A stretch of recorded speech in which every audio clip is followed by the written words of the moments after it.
दोस्तों, क्या आप जानते हैं कि डोरेमोन की एक ऐसी डार्क एपिसोड थी जिसमें नोबिता ने गुस्से में आकर जियान को कत्ल कर दिया था। और क्या आपको पता है कि स्पंज बॉब कार्टून्स में खुदकुशी की तरगीब दी गई है। प्लस टॉम एंड जेरी की एक ऐसी डार्क एपिसोड है जिसमें जानवरों के मासूम बच्चों का कत्ल दिखाया गया है। वेल, आज की इस वीडियो में मैं आपको फेमस कार्टून्स के डार्क सीक्रेट्स बताऊंगा। तो शुरू करते हैं अपना काउंटडाउन।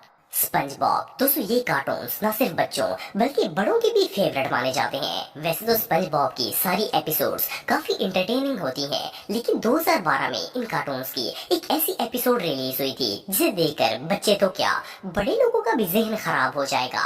स्पंज बॉब की इस एपिसोड का नाम आर यू हैप्पी नाउ था और इसे 31 मार्च 2012 को रिलीज किया गया था। इस एपिसोड में स्पंज बॉब का दोस्त स्क्विडवार्ड बहुत सैड होता है। इसे लगता है कि वो दुनिया का सबसे अनहैप्पी इंसान है और इसके पास कोई अच्छी मेमोरी नहीं है। स्पंज बॉब इसे खुश करने की बहुत कोशिश करता है, लेकिन वो इसमें नाकाम हो जाता है और स्क्विडवर्ड इतने गहरे डिप्रेशन में चला जाता है कि कई दिनों तक अपने आप को रूम में लॉक कर लेता है। इवन इस एपिसोड में ये भी दिखाया गया कि स्क्विडवर्ड अपने आप पर इतनी टेंशन और स्ट्रेस सवार कर लेता है कि वो खुदकुशी करने तक पहुंच जाता है। वो एक रस्सी को पंखे से बांधकर पहले एक स्नेल को लटकाता है और फिर अपनी आंख को मारने की कोशिश करता है ताकि टेंशन से जान छुड़ा सके। अगर देखा जाए तो ये चीज बच्चों पर बहुत ही नेगेटिव इम्पैक्ट डालती है, क्योंकि कभी कभार बच्चे भी काफी स्ट्रेस में आ जाते हैं और फिर इनसे भी इसी तरह की हरकत की तवक्का की जा सकती है। वेल, स्पंज बॉब की ये एपिसोड रियली टेरिफाइंग थी। डोरेमोन। दोस्तों, डोरेमोन एक ऐसी कार्टून है जो हमेशा से ही क्रिटिसिज्म का शिकार रहे हैं। इसकी वजह ये है कि इन कार्टून्स में ज्यादातर नेगेटिविटी दिखाई जाती है जिसका बच्चों पर बहुत ही बुरा असर पड़ता है। आपको जानकर हैरानगी होगी कि 1973 में डोरेमोन की कुछ एपिसोड्स रिलीज की गई थी जो बच्चों के लिए इस हद तक मिसलीडिंग थी कि इन्हें फौरन बैन कर दिया गया था। फॉर एग्जाम्पल, इन एपिसोड्स में नोबिता को एक चालाक और इंतहाई गुस्से वाला बच्चा दिखाया जाता है। इसे इतना शदीद गुस्सा आता है कि एक दिन तो ये जियान को गुस्से में आकर कत्ल ही कर देता है।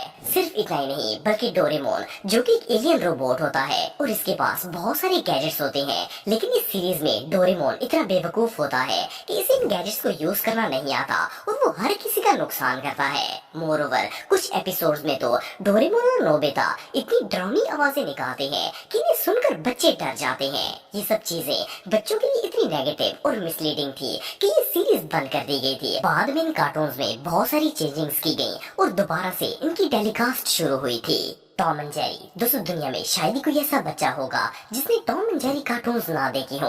वैसे तो इन कार्टून्स को बच्चों के फन और एंटरटेनमेंट के लिए बनाया जाता है, लेकिन क्या हो अगर मैं आपसे कहूँ कि टॉम एंड जेरी कार्टून की कुछ एपिसोड्स ऐसी हैं जिनमें ह्यूमन सोसाइटी की डार्क रियलिटीज भी दिखाई गई हैं। फॉर एग्जाम्पल, 1949 में टॉम एंड जेरी की एक एपिसोड रिलीज हुई थी जिसका नाम हेवनली पुस था। इस एपिसोड में भी as usual Tom and Jerry की नॉन स्टॉप फाइटिंग होती है, लेकिन इस दौरान टॉम पर सीढ़ियों से एक पियानो गिरता है जिससे इसकी डेथ हो जाती है। इसके बाद दिखाया जाता है कि टॉम की सोल एक एक्सकेलेटर के जरिए हेवन में पहुंच जाती है जहां एक गोल्डन ट्रेन इसका वेट कर रही होती है। लेकिन अचानक वहां पर एक बोरी में बंद 3 नन्हे बिल्ले आ जाते हैं। जब ये बिल्ले बोरी से बाहर निकलते हैं, इनसे पानी के कतरे गिर रहे होते हैं। देखने में तो ये एक आम सा सीन लगता है, लेकिन असल में इस एपिसोड में ये दिखाया गया है कि इन बच्चों को किसी ने बोरी में बंद करके पानी में फेंक दिया था जिससे इनकी डेथ हो गई थी और अब ये डूबकर जन्नत में पहुंच गए थे। अफसोसनाक बात ये है कि ये एपिसोड हकीकत पर मबनी है, क्योंकि हमारी सोसाइटी में इसी तरह एनिमल अब्यूज किया जाता है और कई लोग जानवर के साथ ऐसा ही सलूक करते हैं जैसा टॉम एंड जेरी की इस एपिसोड में दिखाया गया है। Phineas and Ferb. दोस्तों, 2007 में रिलीज होने वाले ये कार्टून भी किसी कंफ्यूजन से कम नहीं है। इनमें इस हद तक नेगेटिविटी और मिसलीडिंग दिखाई गई है कि इन्हें देखने के बाद बच्चे कभी भी आपस में प्यार से नहीं रह सकते। फर्स्ट ऑफ ऑल तो इनमें दिखाया जाता है कि कैंडस, जो कि इस कार्टून की मेन कैरेक्टर होती है, वो अपने भाइयों से बिल्कुल भी प्यार नहीं करती। कैंडस हमेशा पेरेंट्स को अपने छोटे भाइयों की शिकायतें लगाती रहती है ताकि इन्हें मार पड़ सके। सेकेंडली, 2009 में इन कार्टून्स की एक एपिसोड रिलीज हुई थी जिसका नाम Phineas and Ferb get busted था। इस एपिसोड में तो कैंडस ने हद ही कर दी थी। ये अपने माँ बाप को दोनों भाइयों के इतना खिलाफ कर देती है कि वो गुस्से में आकर इन्हें बोर्डिंग स्कूल भेज देते हैं ताकि वो इंसान बन सके। लेकिन वहाँ का टीचर इनके साथ बहुत ही बुरा सलूक करता है। वो ब्रूटल टीचर ना सिर्फ इन बच्चों की इमेजिनेशन को खराब करता है, बल्कि इन दोनों के माइंड्स को भी कंट्रोल करने की कोशिश करता है। अगर देखा जाए तो हमारे यहाँ मोस्टली स्कूल्स में भी ऐसा ही सीन देखने को मिलता है। टीचर बच्चों पर इतना ज्यादा प्रेशर डालते हैं कि वो खौफ के मारे दब कर रह जाते हैं। प्लस इन कार्टून्स में बच्चों में अपने बहन भाइयों के खिलाफ नफरत पैदा होती है और वो भी अपने पेरेंट्स के जरिए एक दूसरे को नीचा दिखाने की कोशिश करते रहते हैं। अगर रियल लाइफ में देखा जाए तो ये कार्टून किसी भी लिहाज से एंटरटेनमेंट नहीं है, बल्कि इनसे तो नेगेटिविटी ही फैल रही है। टॉय स्टोरी 3, दोस्तों आप में से कई लोगों ने एनिमेटेड मूवी टॉय स्टोरी का पार्ट 3 देखा होगा। ये बहुत ही फेमस एनिमेटेड मूवी है जो कि 2010 में रिलीज हुई थी। वैसे तो ये मूवी बच्चों के लिए काफी इंटरेस्टिंग और एंटरटेनिंग लगती है, लेकिन अगर इसे गौर से देखा जाए तो ये मूवी असल में नेगेटिविटी से भरी हुई है। सबसे पहली बात तो ये है कि इस फिल्म की स्टोरी एडोल्फ हिटलर पर बनाई गई है, जो कि एक बहुत ही ब्रूटल लीडर था। फिल्म में दिखाया जाता है कि टॉय हिटलर 6 करोड़ टॉयज को कत्ल कर देता है। अगर बच्चों के लिहाज से देखा जाए तो इनके लिए ये चीज बहुत ही मिसलीडिंग और हार्मफुल है। इसके अलावा मूवी के एक सीन में दिखाया गया कि सारे टॉयज मिलकर एक जगह पर रेफ्यूजी लेने का फैसला करते हैं और एक यहूदी लड़की के पास जाकर पनाह लेने की कोशिश करते हैं। असल में ये हिटलर के जमाने की एक रियल डार्क स्टोरी है जिसे बच्चों के सामने टॉयज के रूप में पेश किया गया है। सिर्फ इतना ही नहीं, बल्कि फिल्म में एक सीन ऐसा आता है जिनमें इन टॉयज को डे केयर सेंटर भेज दिया जाता है ताकि वहाँ पर मौजूद बच्चे इनके साथ खेल सकें। लेकिन ये इन टॉयज के लिए एक जेल थी। वहाँ मौजूद बच्चे इन टॉयज से खेलने की बजाय इन्हें जगह जगह गिराते और तोड़ते हैं, यहाँ तक कि वो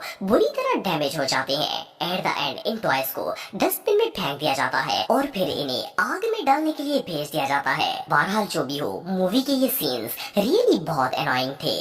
करेज द गॉडली डॉग, दोस्तों ये कार्टून्स बहुत सारे बच्चों के फेवरेट हैं। इन कार्टून्स में करेज एक डॉग है जो बहुत ही डरपोक होता है। ये अपने ओनर्स के साथ एक फार्म में रहता है। अगर इन कार्टून्स की डार्क एपिसोड्स के बारे में बात की जाए तो इनकी एक या दो नहीं, बल्कि सारी की सारी एपिसोड्स में ही कुछ न कुछ अनयूजुअल देखने को मिल जाता है। फॉर एग्जाम्पल, करेज का ओनर यूटस इसे हर वक्त एब्यूज करता रहता है। बच्चे जब इस तरह की कार्टून्स देखते हैं तो वो भी जानवरों को इसी तरह हर्ट करने की कोशिश करते हैं, क्योंकि इन्हें लगता है कि ये कोई बुरी बात नहीं है। मोरओवर इन कार्टून्स में दिखाया जाता है कि करिश को अक्सर जिन, भूत और एलियंस वगैरह नजर आते हैं जो कि इसके ऑनर्स को नजर नहीं आते। करज इनसे बहुत डरता है और खुद ही इनसे लड़ने की कोशिश करता रहता है। इन कार्टून्स को देखने के बाद बच्चा भी हर चीज से डरने लगता है। आल्दो इनमें कोई रियलिटी नहीं होती, लेकिन बच्चों के लिए ये इमेजिनेशन हॉरर बन जाता है। तो दोस्तों आज के लिए बस इतना ही। उम्मीद आपको वीडियो पसंद आई होगी।